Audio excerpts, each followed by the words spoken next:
Hello po sa Ellis Kitchen. Gagawa po ako ng malagkit na bibingka. 2 cans po na coconut milk po. Tsaka po brown sugar. Ito na po siya. Ayan na po yung 2 can na na coconut milk.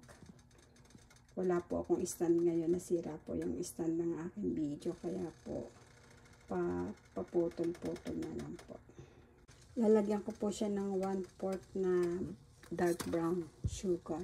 Yan lang po para hindi masyadong matamis. Ilalagay ko na po itong malagkit. Ito na po siya.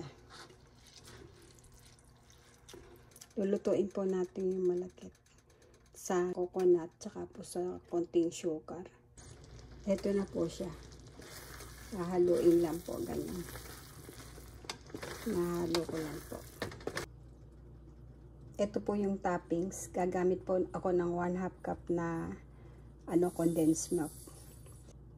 Tsaka po 1/2 po na brown sugar.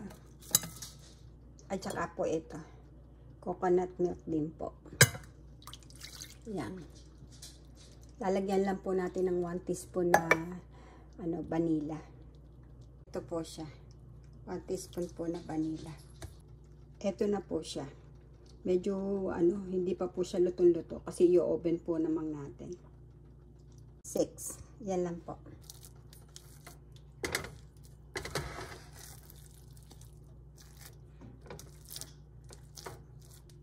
Ayan. Ito po ang ilalagay ang toppings natin. Sarap po niya. Ayan na po. Ito na po siya. Ginano ko lang po siya, straight. Tapos po niyan, sasalain po natin ito. Ilalagay po natin dito sa malagkit. Ito na po siya.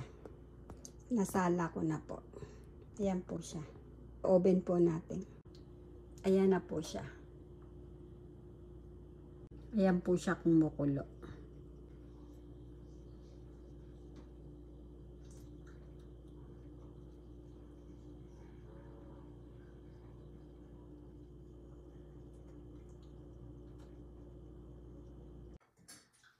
Ito na po siya. Ang sarap po.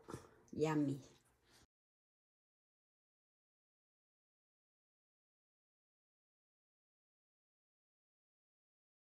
Hello po sa Ellis Kitchen. Gagawa po ako ng mabilis na dessert. Ito po siya. Peaches. Na kumulo. 2. Lagyan po natin ng ice cream.